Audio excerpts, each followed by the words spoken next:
When the neonatologist leaned over my daughter's incubator and whispered my name, not my legal name, but the nickname only one person ever used, I realized the man holding my child's fragile life in his hands was the same one who'd walked away from mine 11 years ago.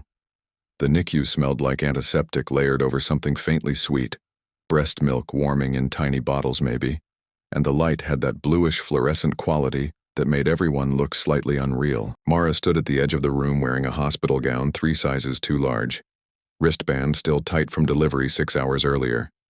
Her daughter, 2 pounds, 13 ounces, 26 weeks and 4 days, lay under heat lamps in an incubator the size of a carry-on suitcase.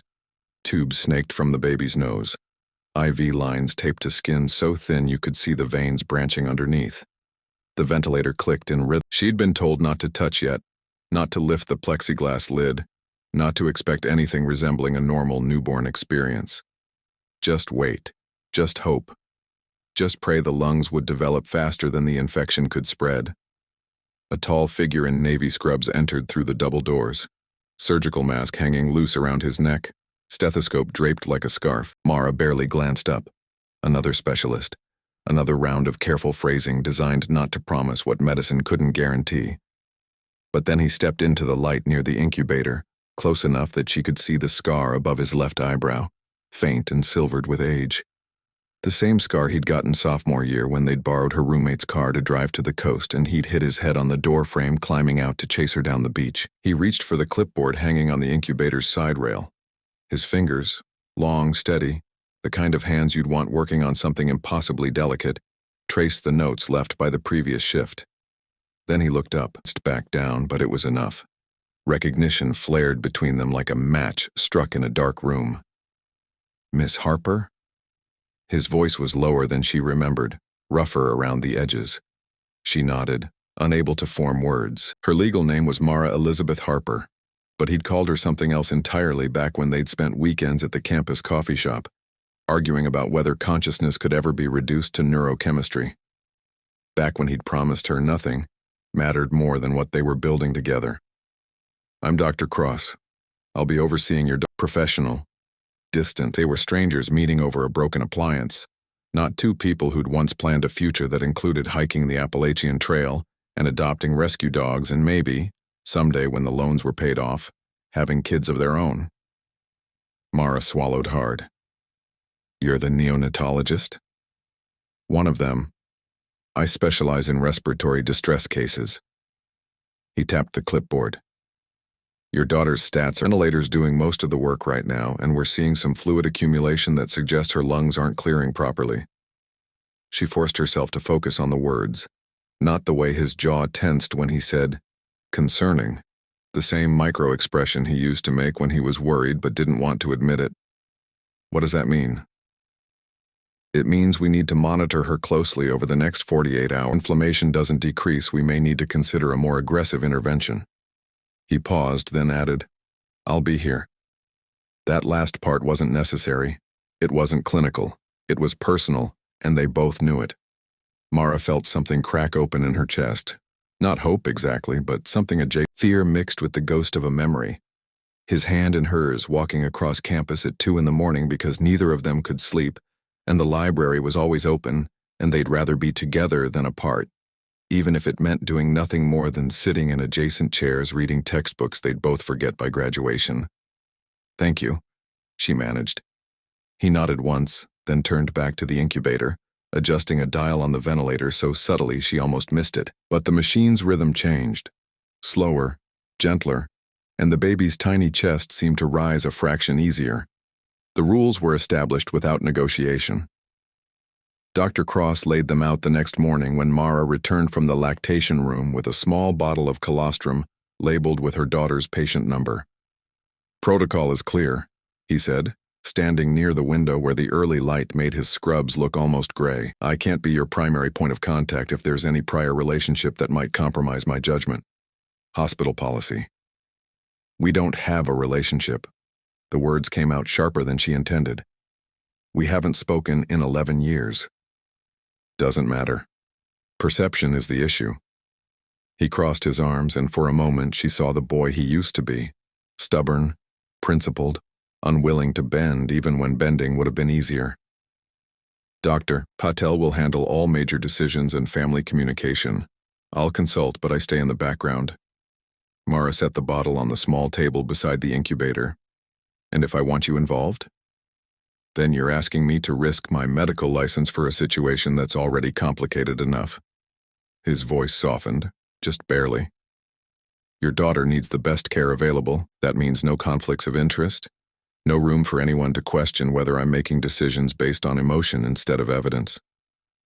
She wanted to argue, wanted to say that emotion wasn't a liability when it meant someone actually cared whether her baby lived or, but he was right. And she hated that he was right because it meant accepting that the one person in this entire hospital who knew her, really knew her, had to pretend she was just another chart, another case number, another mother standing vigil over a too small child. Fine, she said. Professional distance. Professional distance, he echoed. But then he did something unexpected. He pulled a small notepad from his pocket, scribbled something, and tucked it under the edge of the incubator's base where only she would see it. When he left, she waited until the door swung shut before retrieving it. The note was brief, written in the same neat handwriting she remembered from study session flashcards. If there's an emergency and you can't reach Dr. Patel, my pager is 4427. Use it only if you have to. It was a loophole, a breach of his own, and it meant he was still the same person who used to sneak her into the biology lab after hours, so she could watch him practice suturing techniques on pigskin, whispering that rules were just guidelines when something mattered enough to take the risk. 3 days later, alarms began screaming at 2:47 a.m. Mara had been dozing in the chair beside the incubator. Hospital policy allowed parents to stay overnight in the NICU if they wore gowns and stayed in designated areas, when the sharp, rhythmic beeping jolted her awake. Her daughter's oxygen saturation levels were dropping. 78%, 74, 70. A nurse rushed in, checked the ventilator settings, adjusted the oxygen flow. Nothing changed. The baby's chest heaved with shallow, desperate breaths that didn't seem to pull in enough air. Her skin, already pale, took on a grayish tint under the heat lamps. "Page Dr. Patel," the nurse said to someone Mara couldn't see. But Dr. Patel was in surgery. Another nurse confirmed it over the intercom, estimated time remaining 45 minutes. Too long. Way too long. Mara's hands shook as she reached for her phone. She didn't think. She just dialed the pager number from memory, punched in her cell, and waited. 20 seconds later, her phone buzzed. Dr. Cross's voice was rough with sleep but alert. "Her oxygen's dropping. They can't reach Patel. I'm 2 floors up. Don't move." He arrived in under 3 minutes, hair disheveled, wearing the same scrubs from earlier, but with a white coat thrown over them. He didn't ask. He stepped directly to the incubator, scanned the monitors, and made a decision so fast it bypassed every committee and consultation that hospital bureaucracy normally required. "Surfactant now." He looked at the nurse. "And prep for manual ventilation if her stats drop below 60. The nurse hesitated. "I'm the attending neonatologist on duty tonight, and this baby is coding. Get me the surfactant." His voice left no room for debate. Within minutes, he'd administered the medication, a synthetic compound designed to help premature lungs expand, and switched to a gentler ventilator mode that gave the baby's system time to respond. The oxygen levels stabilized. 82, 87, 91. Mara exhaled for what felt like the first time in an hour. Dr. Cross stayed another 10 minutes, monitoring the readouts, making micro-adjustments that the machines wouldn't catch but a trained eye. When he finally stepped back, he looked at Mara with an expression she couldn't quite read, part relief, part something heavier. "That was close," she whispered. "Too close." He pulled off his gloves, tossed them in the biohazard bin. "But she's a fighter. Takes after someone, I think." It was the first time he'd acknowledged anything beyond the clinical. Mara's throat tightened. "Thank you." He nodded, then caught himself. "This stays between us. If anyone asks, Dr. Patel handled it remotely. Why would we lie? Because hospital administration doesn't like doctors who break chain of command even when it saves lives." He moved toward the door, then paused. and because I can't afford to give them a reason to pull me off this case." He left before she could ask what he meant. If you're watching this and wondering whether love can survive 11 years and 1,000 miles of silence, hit that subscribe button, because this story is just getting started.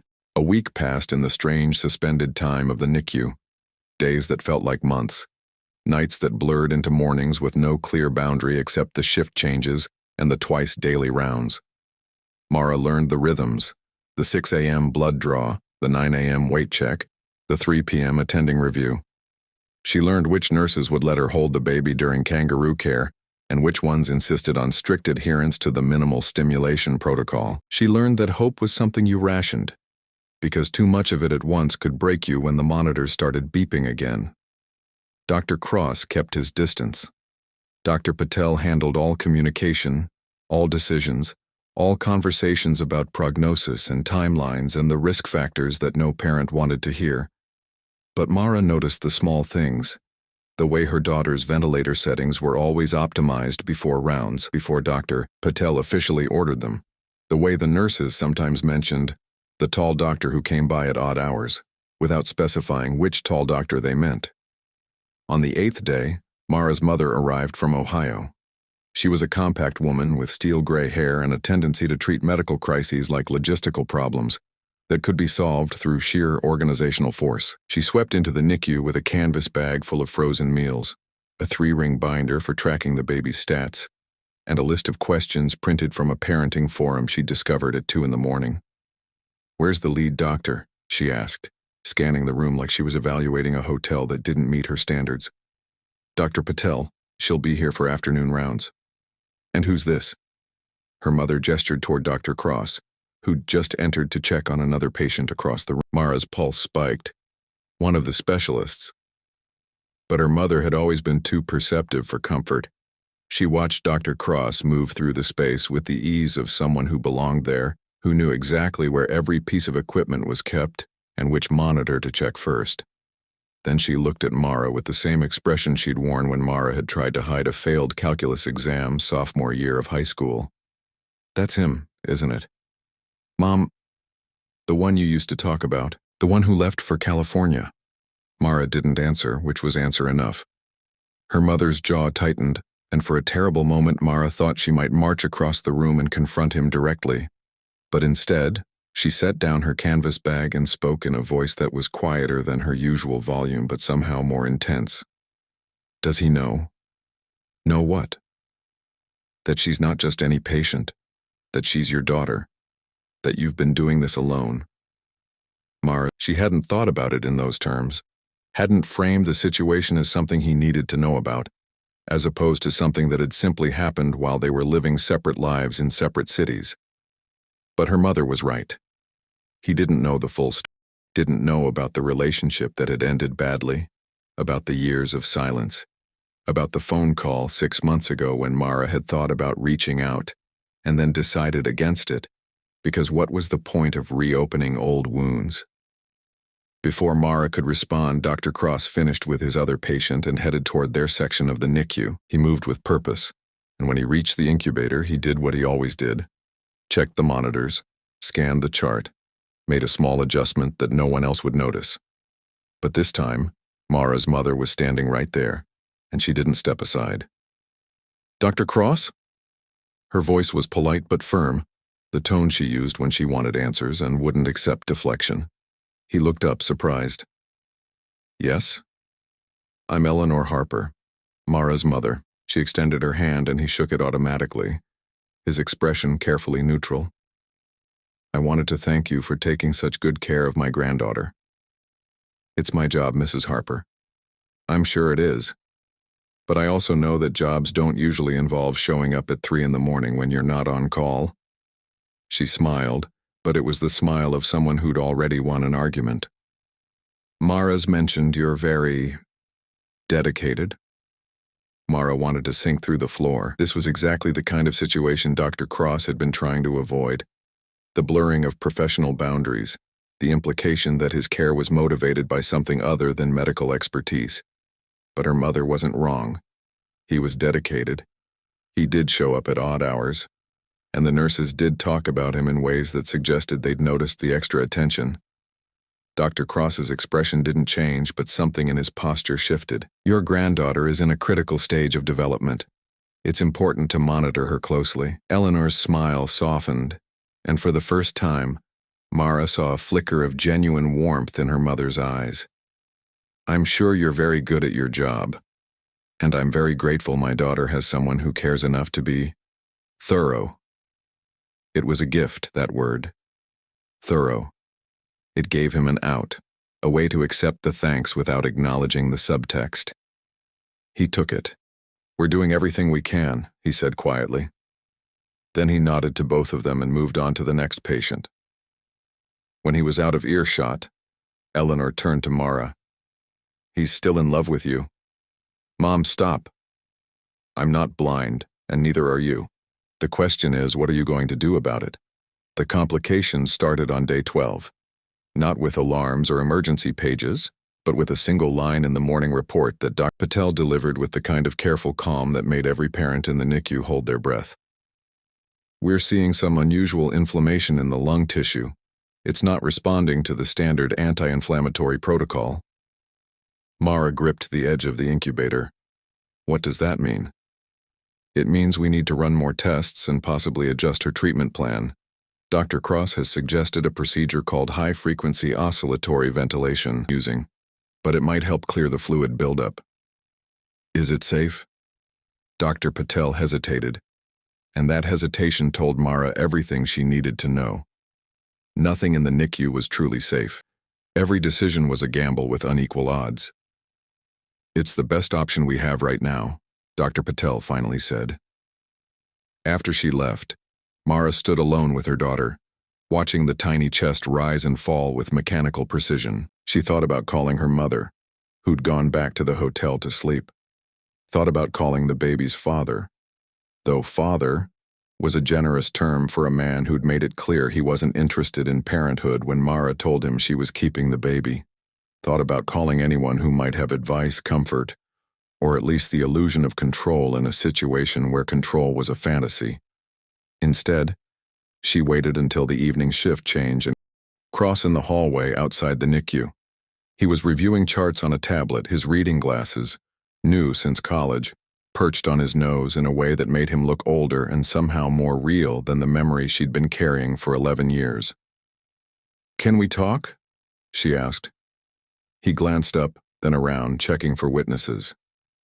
Not here. He considered this, then gestured toward the stairwell at the end of the hall. 5 minutes. And this doesn't leave the stairwell. Climbed to the landing between floors 4 and 5, where the fluorescent lights buzzed and the air smelled like concrete and old paint. It was the kind of space that existed in every hospital. Functional, forgotten, utterly devoid of comfort. Mara leaned against the railing, exhausted in a way that went beyond sleeplessness. The doctor version. The version you'd tell someone you actually know. Cross removed his glasses, folded them carefully, and tucked them into his coat pocket. The inflammation is concerning. If it progresses, it could lead to chronic lung disease. That means oxygen dependency, possible developmental delays, years of follow-up care. And the procedure? Has a 73% success rate in cases like hers. But success is, it might stabilize her lungs, or it might just buy us more time while we figure out what's actually causing the inflammation. Mara's hands clenched. Why didn't Dr. Patel say that? Because Dr. Patel is trying to manage your expectations without terrifying you. It's a balancing act. He paused.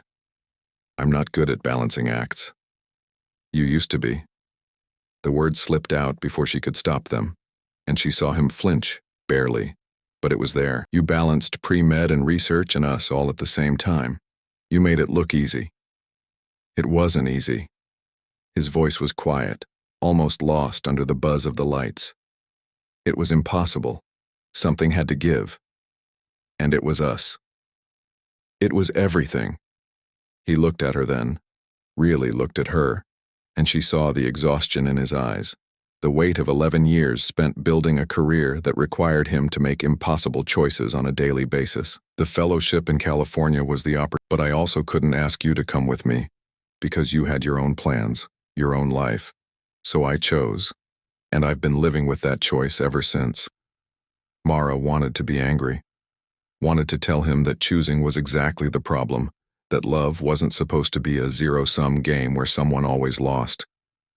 But she was too tired for anger, and maybe, after 11 years, anger wasn't the point anymore. "Why didn't you call?" she asked instead. "Would you have answered?" She didn't have an answer for that. The silence stretched between them, heavy with all the things they'd never said and probably never would. Finally, Dr. Cross pushed off the wall and headed back toward the door. "The procedure is scheduled for tomorrow at 6 a.m., he said. "I'll be there." "Even though you're not supposed to be?" He paused with his hand on the door handle. Even though the procedure took 97 minutes. Mara watched from behind the glass partition as Dr. Cross and a team of 3 nurses worked under surgical lights, their hands moving with practiced efficiency over her daughter's impossibly small body.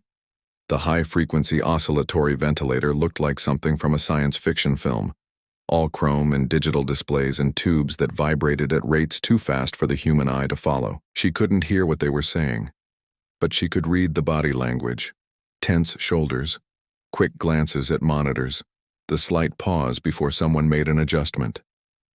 When it was over, Dr. Cross stepped into the waiting area still wearing his surgical cap. He pulled it off and his hair stuck up at odd angles in a way that reminded her of Sunday mornings in their shared apartment, back when the most difficult decision they faced was whether to study or sleep in. "She did well," he said. "Better than expected, actually. Her oxygen saturation improved within the first 30 minutes. Relief hit Mara like a physical force. She sat down hard in one of the plastic chairs, hands shaking. "Thank you." "Don't thank me yet. We need to see how she responds over the next 72 hours. He sat down beside her, not close enough to touch, but closer than professional distance required. They sat in silence for a moment, the only sound the distant beeping of monitors and the soft hiss of climate control. Then Dr. Cross reached into his coat pocket and pulled out something small and tarnished, a keychain. Not just any keychain, the one Mara had given him their senior year. A tiny bronze compass with the inscription, "Find your way back," engraved on the rim. "You kept it," she whispered. "I kept a lot of things." It over in his hands, the metal catching the fluorescent light. "This was in my car when I drove to California, then on my desk during residency, then in my locker here. I told myself it was just a reminder to stay focused, to remember why I was doing all of this." He paused. But that wasn't true. What was it then? A reminder that some choices don't get do-overs, that you can't go back and fix things just because you regret how they ended. He looked at her directly, and the naked honesty in his expression made her chest ache. "When I saw your name on the chart, I thought maybe I was being given a second chance. Not with you, I know that's not what this is. But to do something right, to show up when it matters." Mara reached out and touched the compass, her fingers brushing his. "You could have called, any time in the last 11 years. And said what? That I was sorry? That I'd made a mistake?" He shook his head. "You deserved better than apologies. You deserved someone who chose you first, not someone who called years later trying to undo damage that couldn't be undone. Maybe I didn't want perfection. Maybe I just wanted you." The words hung between them, heavier than anything that had been said in the stairwell or beside the incubator or during any of the careful professional conversations they'd had since he'd whispered her name and shattered the illusion that the past stayed buried. Doctor, abruptly putting distance between them. "I need to check on your daughter," he said. "Get some rest. You look exhausted." He left before she could respond, the compass still in his hand. Day 15 brought rain. Not the gentle drizzle that beaded on windows and made everything look soft focus, but the kind of downpour that turned streets into rivers and made the NICU's overhead lights seem impossibly bright. Mara stood at the window watching water stream down the glass, her reflection ghost-like against the storm outside. Behind her, her daughter, still unnamed, because naming felt like tempting fate, continued the slow work of learning to breathe. The oscillatory ventilator had been replaced with a conventional one set to a gentler mode, 2 ounces. Small victories, the kind that felt monumental when you were measuring success in grams and percentage points. Dr. Cross found her there during the evening lull between shift changes. He carried 2 paper cups from the hospital cafeteria, steam rising from the lids. "Coffee," he said, offering her one. "It's terrible, but it's hot." She accepted it, grateful for the warmth against her palms. "How did you know I was here?" "The nurses mentioned you've been standing at that window for the last hour." He took a sip of his own coffee, winced. "This is worse than I remembered." "Remembers, that's kind of the point." She turned back to the window. "Do you ever get used to it?" "To what?" "The waiting.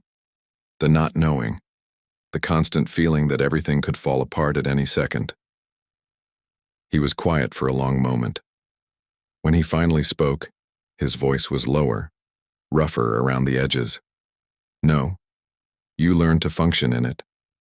But you never get used to it. The day you get used to it is the day you stop being able to do this work. Exhausting." "It is." He moved closer, close enough that she could see his reflection beside hers in the rain-streaked glass. "But it's also the only thing that makes sense to me. The idea that you can take something broken and help it heal. That your presence, your attention, your skill, your willingness to stay when it would be easier to leave, can actually matter." Mara thought about the compass in his pocket, the 11 years of silence, the decision that had seemed so final and now felt increasingly like a door left ajar. "Is that what you're doing with her? Trying to fix something broken?" "No." His reflection met hers in the glass. "I'm trying to give her a chance to grow strong enough that she doesn't need fixing. There's a difference."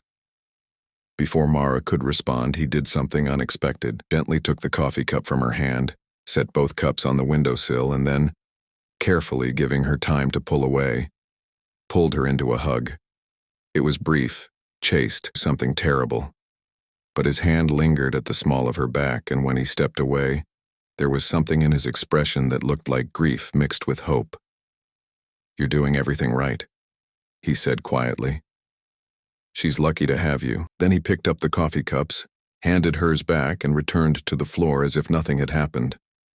But Mara could still feel the warmth where his hand had pressed against her spine, solid and real, and entirely at odds with the professional distance they were supposed to maintain. Later that night, after her mother had returned to the hotel and the NICU had settled into its nocturnal rhythm, Mara found a sticky note attached to her daughter's chart. The handwriting was unmistakable. "The rain will stop. The lungs will clear. She'll go home. And when she does, I hope you'll tell her that her mother never gave up, not for a single minute." Beneath it, written smaller, "Call log from my phone, 3/14/2022, 11:47 p.m. Dialed your number, kept the record anyway." It was evidence, not of medical care or hospital protocol, but of something more fragile and more powerful. Proof that he'd thought about reaching out, that the silence hadn't been indifference but fear. Proof that whatever they'd had 11 years ago hadn't died so much as gone underground, waiting for the right moment to surface. Mara carefully folded the note and footprint card and the hospital ID of her own, physical evidence, witness to her own experience, and validation that sometimes the most important truths were the ones people were afraid to speak out loud. The email arrived at 6:23 a.m. on day 18, marked urgent and copied to the hospital's ethics committee, the chief of neonatology, and Dr. Patel. Mara only learned about it because Dr. Patel expressed professional concern with personal discomfort. "We need to discuss something," Dr. Patel said, gesturing toward one of the small consultation rooms off the main NICU floor. Inside, the room smelled like recycled air and anxiety. Dr. Patel closed the door and handed Mara a printed copy of the email. The subject line read, "Conflict of Interest Concern, Patient 2609A." Mara scanned that. It was formal, written in the careful language of institutional bureaucracy, but the message was clear. An anonymous staff member had raised concerns about Dr. Cross's involvement in her daughter's care.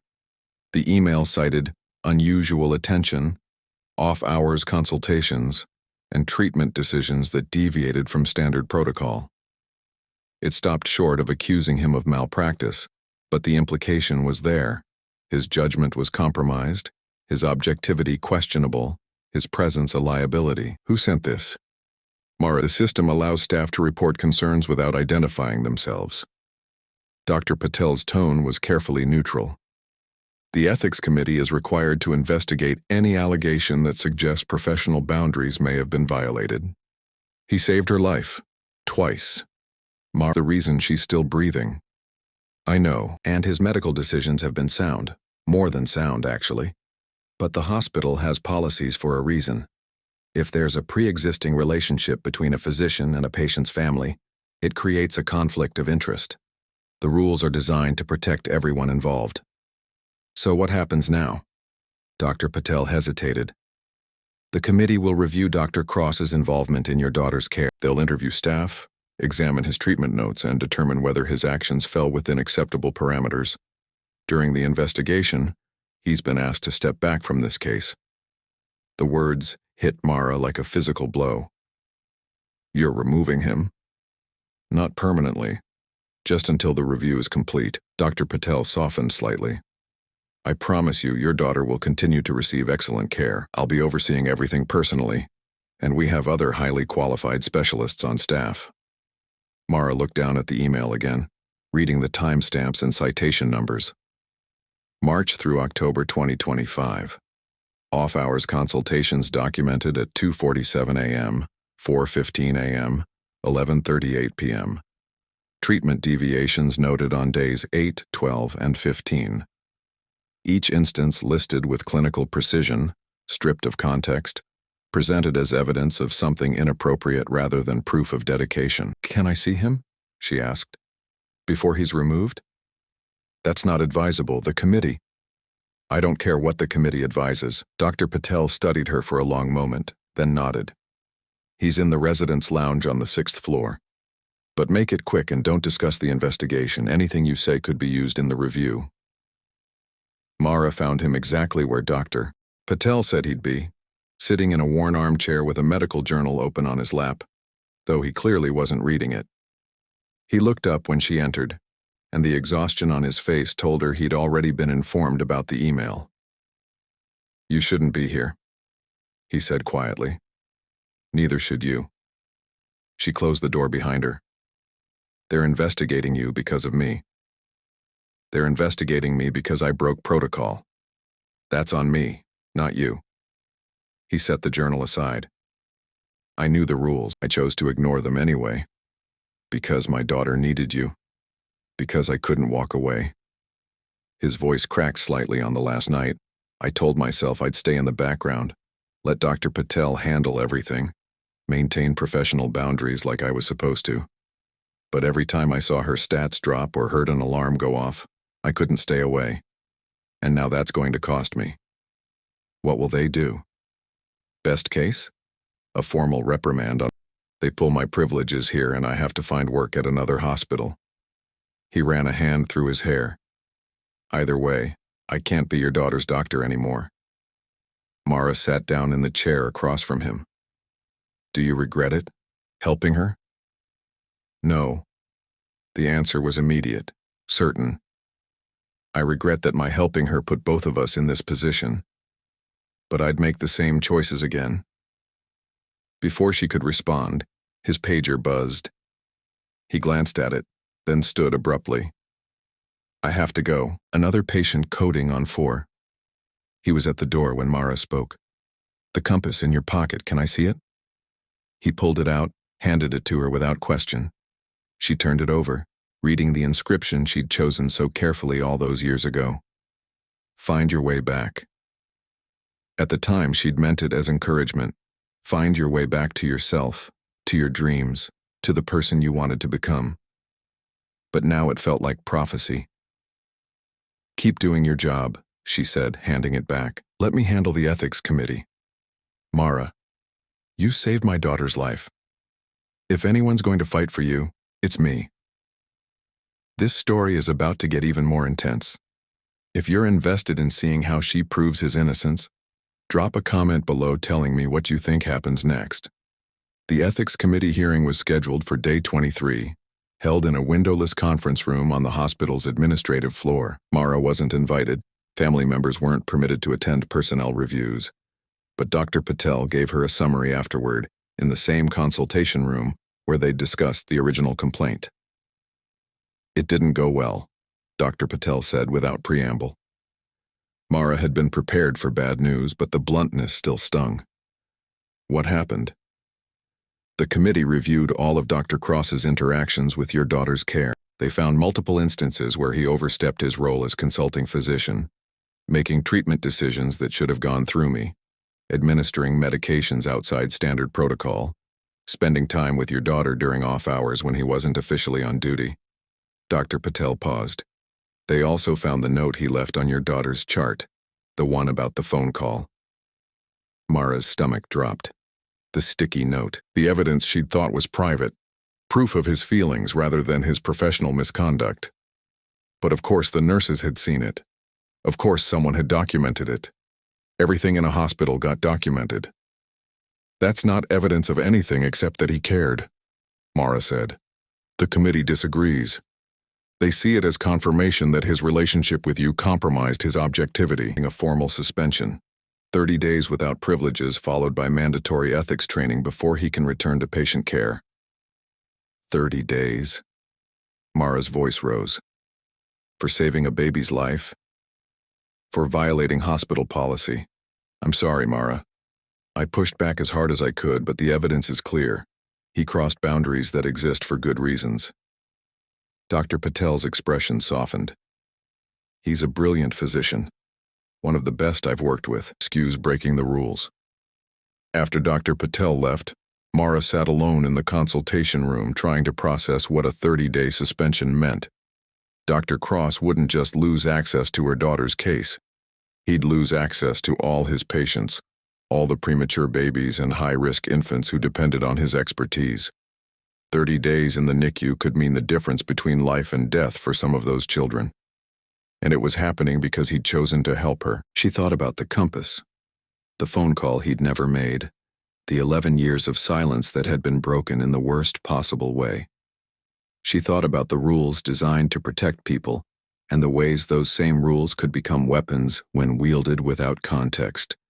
She thought about justice and bureaucracy and the gap. Then she pulled out her phone and started making calls. The first was to her mother. I need you to do something for me. It's going to sound crazy, but I need you to trust me. The second was to a journalist she'd met years ago during a story about hospital funding cuts. Remember when you said you owed me a favor? I'm calling it in. The third was to the hospital's patient advocacy office. I need to file a formal complaint. Not about a doctor, about the ethics committee. By day 25, word had spread through the hospital staff. Residents debated in the cafeteria. Even patients' families, the small community of parents who spent their days and nights in the NICU waiting for miracles, began asking questions about why the tall doctor with the steady hands had suddenly disappeared. Mara became a fixture in the administrative wing, showing up every morning with the 3-ring binder her mother had created to track. She'd added new notes on every intervention Dr. Cross had performed, contact information for every nurse who'd witnessed his work. She wasn't a lawyer, but she'd been a research assistant in college and she remembered how to build a case from raw data. The patient advocacy office initially tried to placate her with assurances that the committee had followed proper procedure. But Mara had done her homework. She'd requested copies of her daughter's complete medical record under high-pay law, and those records told a different story than the one the ethics committee had presented. Treatment decisions. He'd documented every single one with detailed notes explaining his medical rationale. He hadn't administered medications arbitrarily. He'd followed evidence-based protocols for premature infant respiratory distress, citing peer-reviewed studies in his chart notes. He hadn't spent off hours with her daughter out of emotional attachment. He'd responded to specific medical emergencies when the on-call physician was unavailable, stamped and annotated, proof that his actions had been medically sound even if they'd technically violated chain of command. The committee had focused on the rule-breaking and ignored the sticky note and assumed inappropriate attachment rather than considering that maybe, just maybe, personal history could coexist with professional excellence. But the hardest part wasn't fighting the committee. It was watching her daughter continue to improve without Dr. Cross there to witness it. On day 27, the oscillatory ventilator was replaced with a nasal cannula. On day 28, she was moved from the incubator to an open bassinet. On day 29, Mara held her for the first time without wires and tubes obstructing the contact. Just skin against skin and the tiny weight of a life that had fought so hard to exist. Dr. Cross should have been there for those milestones. He'd earned them. And his act came from an unexpected source, the hospital's own security system. Mara's mother, who'd been conducting her own investigation with the methodical determination of someone who'd once worked as a paralegal, had requested security footage from the NICU entrance for the dates listed in the ethics complaint. The hospital initially refused, citing privacy concerns, but Eleanor Harper had never been easily deterred. HIPAA protects patient privacy, she told the security office manager. It doesn't protect administrative decisions. Outside the NICU is a public space. I want to see who comes and goes and when. After 3 days of escalating requests and veiled threats to contact the local news, the hospital released edited footage showing the NICU entrance during the time periods in question. Eleanor reviewed every frame, cross-referencing with the chart notes in the ethics committee's timeline. What she found was damning, but not in the way the committee had assumed. On the night of day 8, when Dr. Cross had supposedly made an unauthorized intervention at 2:47 a.m., the security footage showed Dr. Patel's car still in the parking garage. She hadn't left for surgery yet. She'd been in the building, available for consultation. The footage also showed Dr. Cross entering the NICU at 2:51 a.m., 4 minutes after the alarm went off, and exiting at 3:47 a.m., with Dr. Patel walking beside him, both of them reviewing a tablet screen together. The committee's report had made it sound like Dr. Cross had acted alone without oversight. The footage proved otherwise.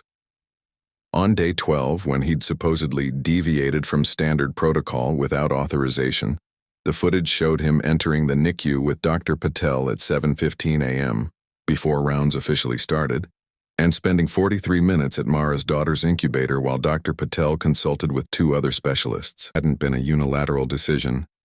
It had been a collaborative consultation that happened to occur before the official documentation was filed. Eleanor compiled everything into a report: security footage, timestamps, chart notes, witness statements from nurses who'd been present during the alleged violations, and medical literature supporting every treatment decision Dr. Cross had made. She even tracked down the hospital's policy manual and highlighted sections that explicitly allowed consulting physicians to intervene during emergencies when the attending physician was unavailable or gave the ethics committee had built their case on selective evidence. Eleanor Harper had built a countercase on comprehensive documentation. Mara delivered the report to the Patient Advocacy Office on day 31, exactly 1 week after Dr. Cross's suspension began. An appointment. She simply walked into the office during business hours and placed the thick folder on the receptionist's desk. "This is evidence that the Ethics Committee's findings were based on incomplete information," she said. "I'm requesting a formal review of their decision." The receptionist, a young woman who looked overwhelmed by the folder's thickness, glanced at her supervisor. "Ma'am, we don't typically accept unsolicited. I'm not asking you to accept anything. I'm exercising my right as a patient's family member to challenge a decision that hospital policy, Section 7.3.4, Patient Grievance Procedures."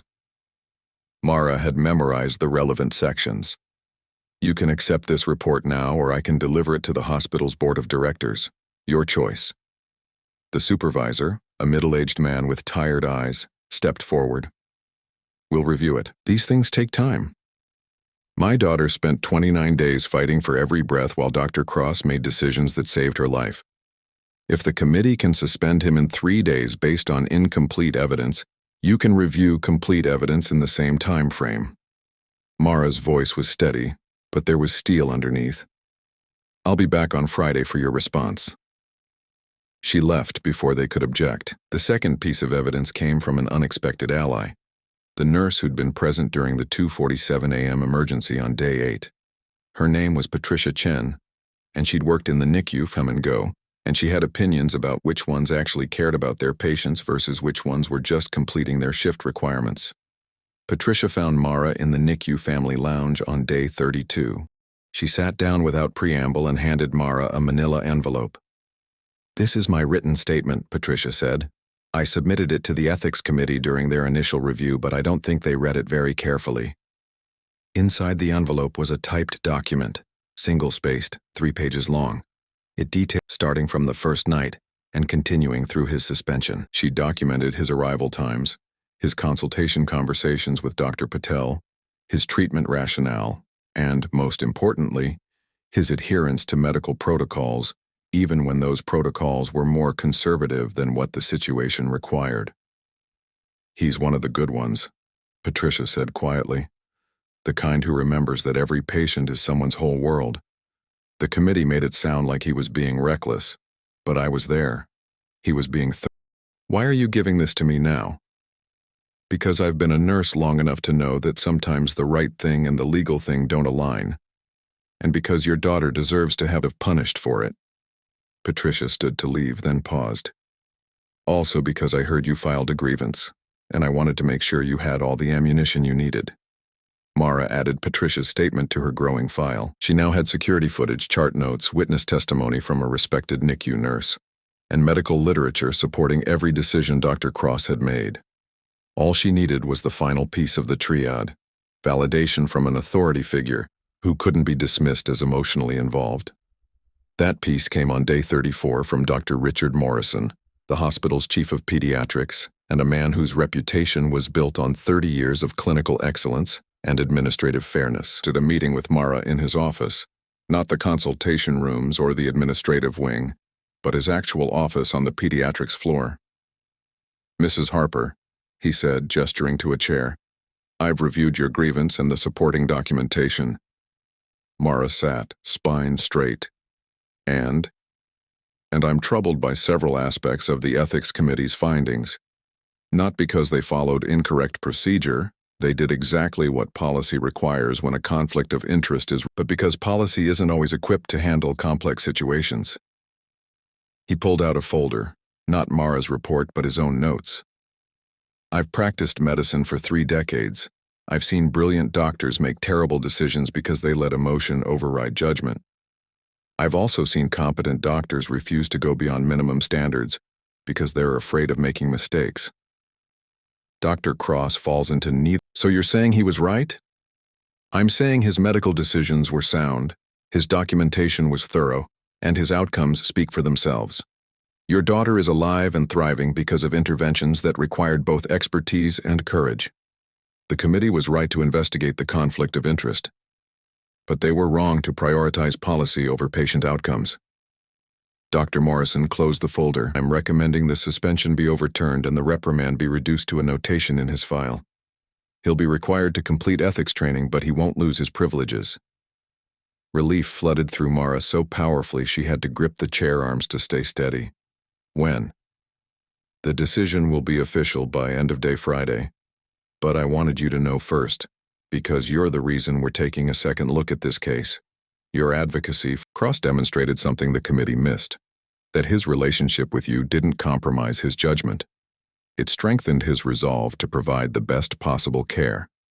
The ethics committee convened for a special session on Friday afternoon, day 36. This time Mara was invited to attend, not as a witness but as the patient advocate whose grievance had triggered the review. She sat in the same windowless conference. Cross's career had been dismantled, surrounded by administrators and committee members who looked varying degrees of uncomfortable. Dr. Morrison presented the findings.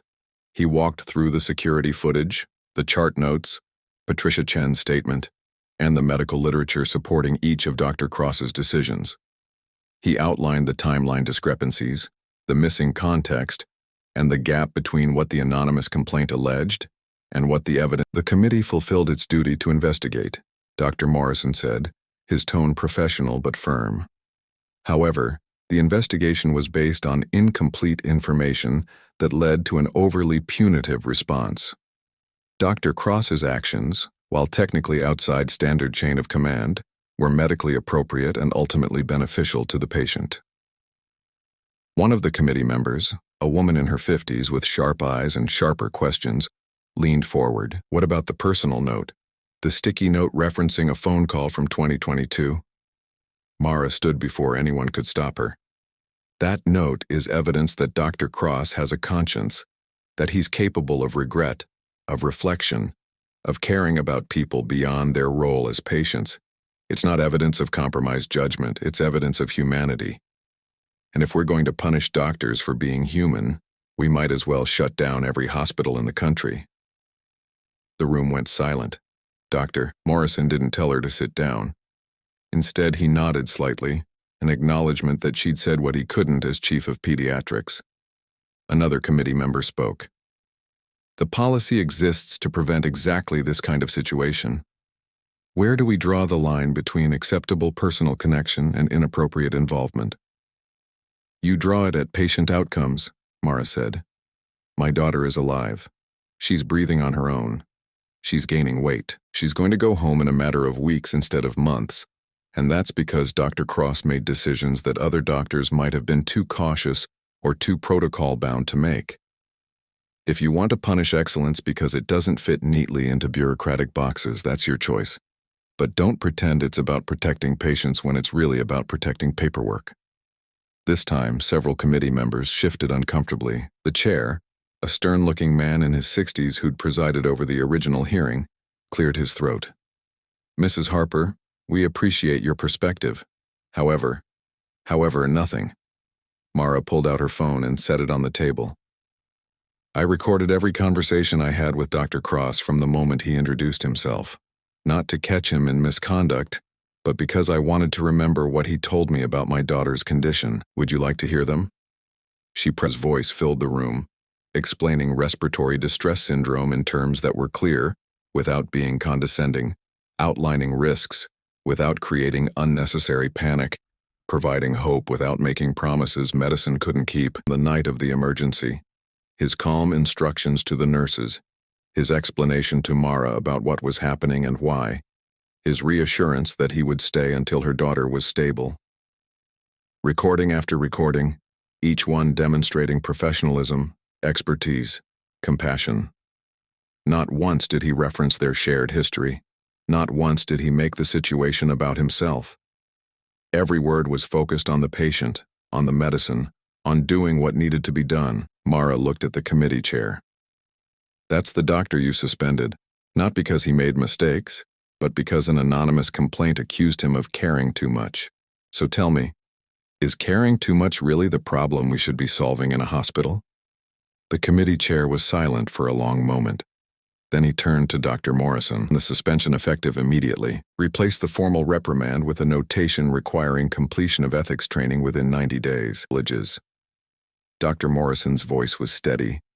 And revise our conflict of interest policy to distinguish between compromised judgment and beneficial personal connection. The committee voted, 4 in favor, 2 opposed. The suspension was overturned.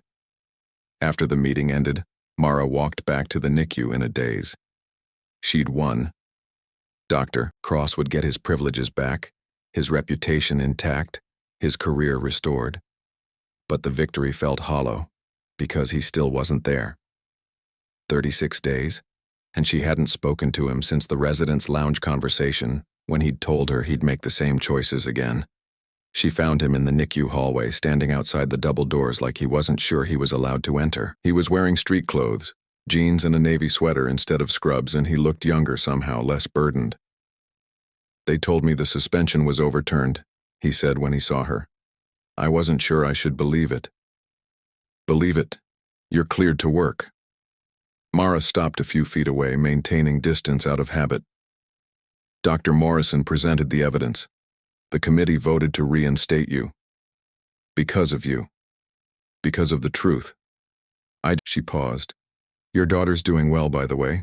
She's up to 4 pounds 6 ounces. Dr. Patel thinks she'll be ready for discharge in 2 weeks. The words were deliberate. Your daughter.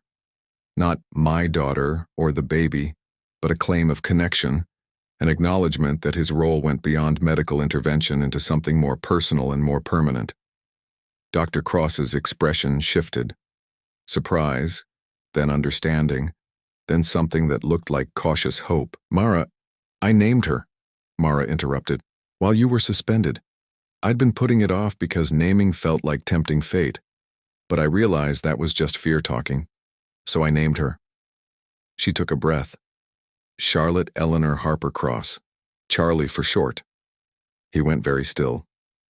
You gave her my name. I gave her the name of the person who saved her life, the person who showed up when it mattered, the person who kept the compass in his pocket for 11 years because some promises don't expire, just because time passes. Mara's voice cracked slightly. And yes, I gave her your name. Because she's alive because of you, and I want her to know that every single day for the rest of her life.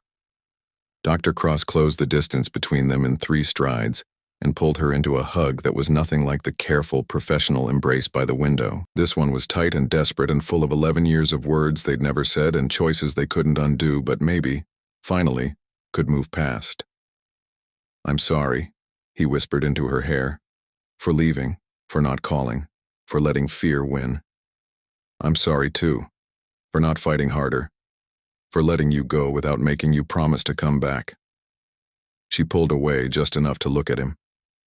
But we get a second chance. Not because of fate or destiny or any of that romantic nonsense, because we choose it. Right now. Together. He kissed her then, soft and tentative, like he was afraid she might disappear if he held on too tight. But Mara kissed him back with certainty, with the knowledge that some things were worth the risk of getting hurt again. That love wasn't a zero-sum game where someone always lost. That maybe, just maybe, they could build something better than what they'd had before, because they knew what it cost to lose each other. When they finally broke apart, Dr. Cross smiled, a real smile, unguarded and genuine. Can I meet her? Officially, I mean. As someone who's allowed to be there. She's been waiting for you. Charlotte Eleanor Harper Cross went home on day 52. She weighed 5 pounds, 9 ounces, could breathe on her own, and had a disposition that the nurses described as determined, which was a polite way of saying she knew what she wanted and wasn't shy about demanding it. Mara's apartment was a modest 1-bedroom in a building with good light and terrible water pressure. The kind of place you rented when you were prioritizing location over luxury. Dr. Cross, who'd officially introduced himself to Eleanor Harper as the doctor who's dating your daughter, which had earned him a thorough interrogation and eventual approval, helped carry the car seat up 3 flights of stairs because the elevator was broken again. Inside, the apartment smelled like the lavender spray Mara's mother had used to cleanse the energy before the baby's arrival, and there was a bassinet set up in the corner of the bedroom with sheets patterned in tiny elephants. Normal things. Ordinary things. The kind of details that felt miraculous after 52 days of institutional fluorescent lighting and the constant background beep of medical equipment. Charlie settled into the bassinet without fuss, her tiny fingers curled into fists against her chest. Mara stood over her for a long moment, hardly breathing, waiting for an alarm that didn't come. She's okay, Dr. Cross said quietly, standing beside her. She's more than okay. She's perfect. She's perfect, Mara agreed. Then, because the words needed to be said out loud, thank you for showing up, for fighting for her, for being exactly who she needed when she needed it most. I didn't do it alone. You were there every single day. You advocated for her when I couldn't. You fought the ethics committee and won. He slipped his hand into hers, and the compass keychain, now attached to his hospital ID badge, caught the afternoon light. We're a good team. We always were. We just forgot for a while. They stood there in comfortable silence, watching Charlie sleep. 2 people who'd lost each other and found their way back through the most unexpected circumstances. The future was still uncertain. Mara had a job to return to eventually. Dr. Cross had a demanding career that wouldn't get easier. And raising a premature baby came with challenges that no amount of medical training fully prepared you for. But uncertainty was different from hopelessness. Uncertainty meant possibility. Eleanor Harper appeared in the doorway carrying a casserole dish. I made lasagna. It's terrible, but it's hot, and you both need to eat something that isn't hospital cafeteria food. Dr. Cross grinned. I'm starting to understand where Mara gets her negotiation skills.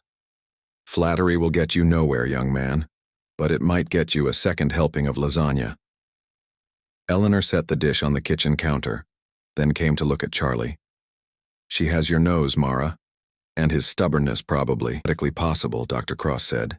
Genetics don't account for everything. Some things are just true. Eleanor kissed Mara's forehead, then Dr. Cross's cheek, a gesture of acceptance that made Mara's throat tighten. I'm staying at the hotel tonight so you two can have some privacy, but I'm 3 blocks away if you need anything.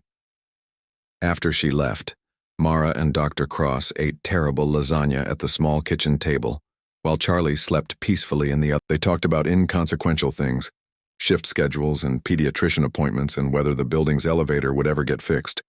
But underneath the ordinary conversation was the weight of everything they'd survived to get here. Later, after Charlie woke up and was fed and changed and settled again, Mara pulled out the compass and turned it over in her hands. Find your way back, she read aloud.